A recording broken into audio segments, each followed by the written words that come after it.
쇼펜하우어가 이런 말을 했어요. 사람들은 자신이 어떤 사람인지보다 남들이 자신을 어떻게 보는지를 더 신경 쓴다. 혹시 이런 적 있으신가요? 내 말에 아무 반응이 없었는데 그게 하루 종일 머릿속에서 떠나지 않았던 적.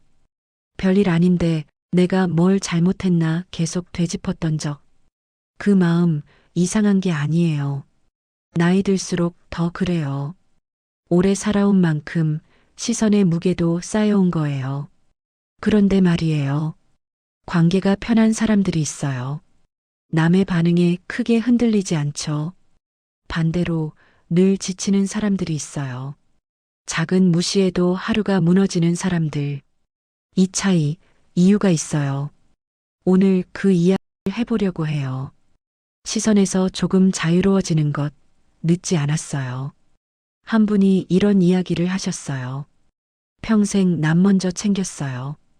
모임에서 분위기 깨질까봐 참았고, 싫은 부탁도 거절 못했어요. 좋은 사람으로 남고 싶었거든요. 그런데 어느 날 문득 깨달았대요. 내가 아파도 먼저 연락 오는 사람이 없더라. 그게 생각보다 허탈했다고 하시더라고요. 재미있는 연구가 있어요. 늘 잘해주는 사람과 가끔 잘해주는 사람. 사람들은 누구에게 더 고마움을 느낄까요? 답은 가끔 잘해주는 사람이에요. 이상하죠? 늘 잘해주는 사람이 더 고마워야 하는데. 이유는 간단해요. 늘 받으면 당연해져요. 당연해지면 고마움이 사라지거든요. 그래서 평생 잘해준 사람이 오히려 덜 인정받는 거예요. 눈치 보는 사람은 늘 먼저 양보해요. 그게 관계를 지키는 방법이라 믿었죠. 그런데 돌아보면 어때요? 내가 맞춰준 만큼 상대도 맞춰줬던가요? 평생 시선을 신경 썼는데 나를 진심으로 봐주는 사람은 몇이나 될까요? 억울한 게 아니에요. 구조가 그런 거예요. 늘 주는 사람은 익숙해져요. 익숙해지면 소중함을 몰라요. 아들러는 이렇게 말했어요. 타인의 기대를 만족시키기 위해 사는 것은 자기 인생을 사는 것이 아니다.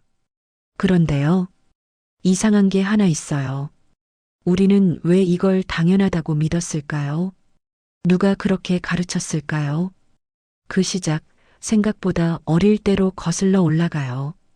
칭찬받고 싶어서 시작한 인생이 남의 인생이 되어버렸습니다.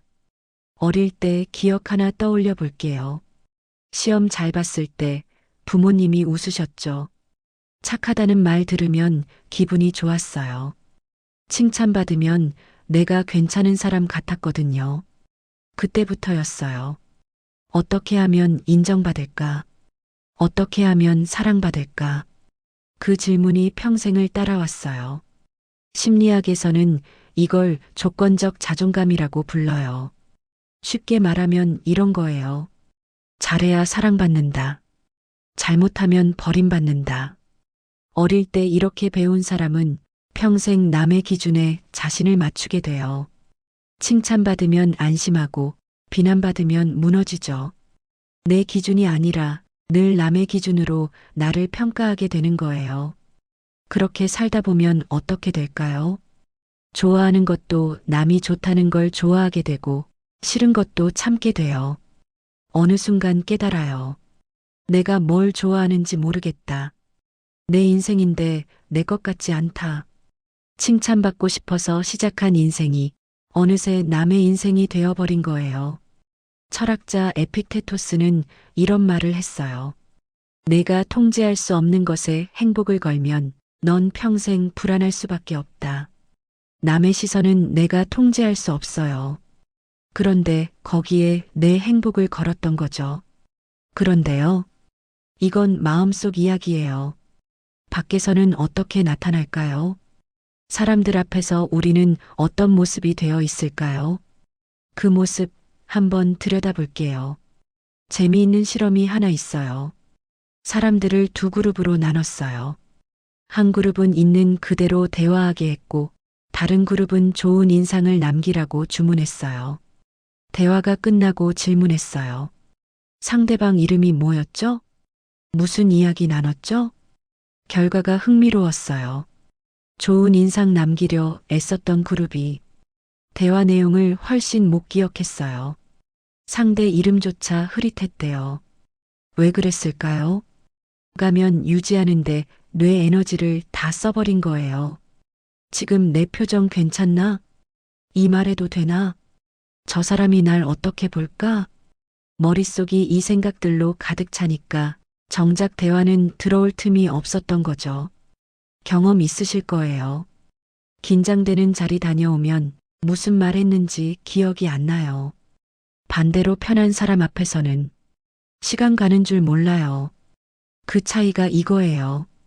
가면을 쓰면 에너지가 전부 나한테 쏠려요. 가면을 벗으면 비로소 상대가 보여요. 칼 융이 이런 말을 했어요. 가면 뒤에 숨으면 편하지만 그 대가는 자기 자신을 잃는 것이다. 근데 편하지도 않아요.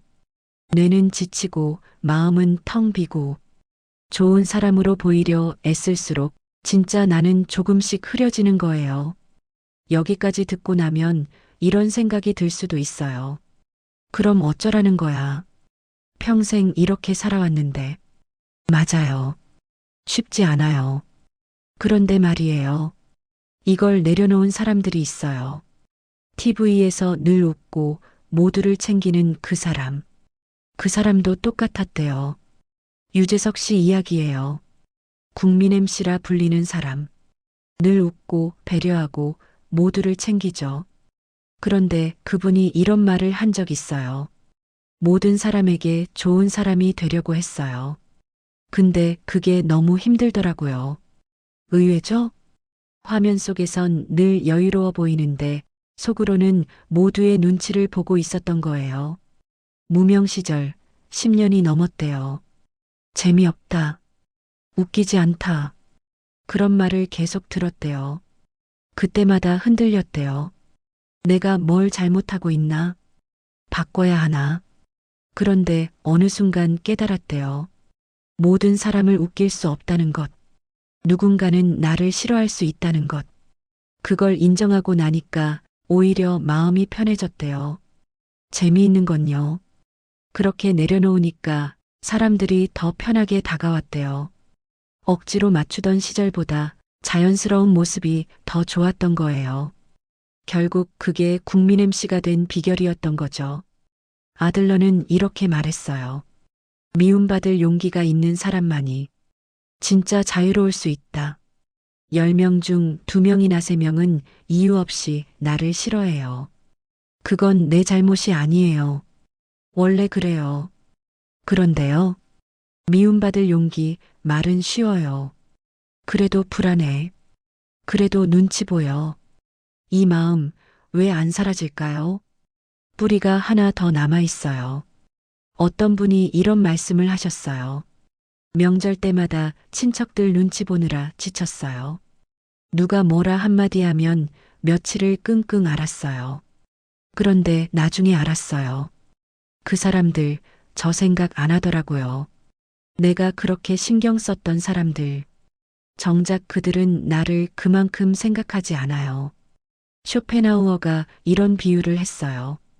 우리는 남의 머릿속에서 좋은 모습으로 살기 위해 엄청난 에너지를 쓴다. 그런데 그 머릿속은 우리가 절대 들어갈 수 없는 곳이다. 존재하지도 않는 시선 때문에 말을 바꾸고 행동을 고치고 싫은 것도 참았던 거예요. 디오게네스라는 철학자가 있었어요. 이 사람 좀 특이했어요. 집도 없이 통 속에서 살았어요. 맨발로 돌아다니고 가진 것도 거의 없었죠. 사람들이 비웃었어요. 저 미친 거지 좀 봐. 근데 디오게네스는 신경도 안 썼어요. 어느 날 누가 물었어요. 부끄럽지 않아요? 사람들이 다 비웃는데.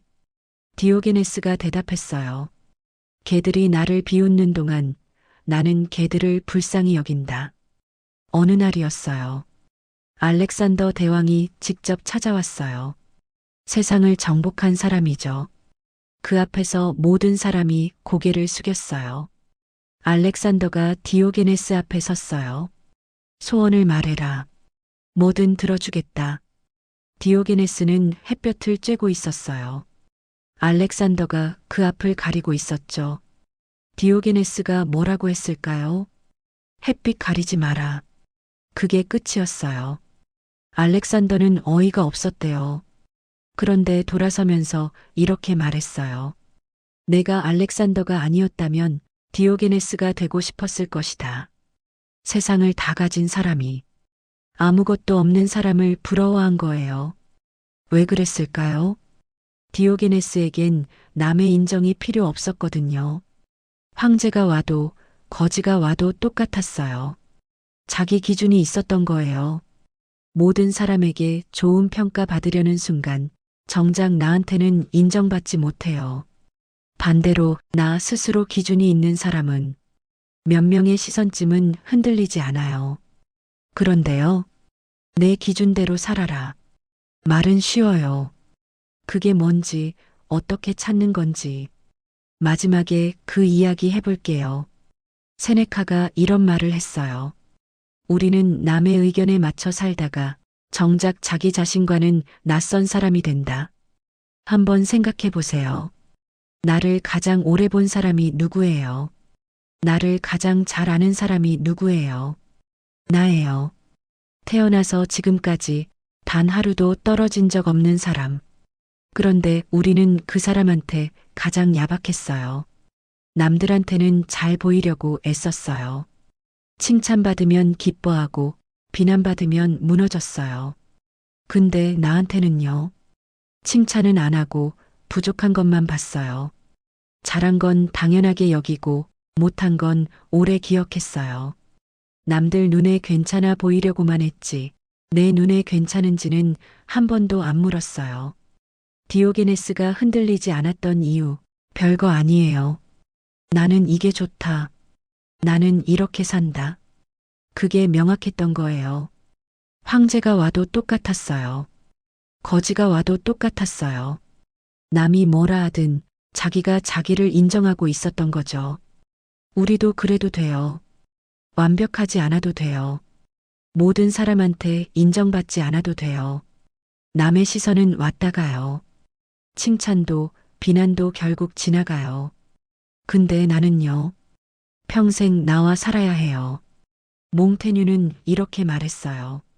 세상에서 가장 위대한 일은 자기 자신으로 살 줄 아는 것이다. 거창한 게 아니에요. 그냥 하루 끝에 물어보는 거예요. 오늘 나는 나한테 부끄럽지 않았나? 그게 얘라면 그걸로 충분해요.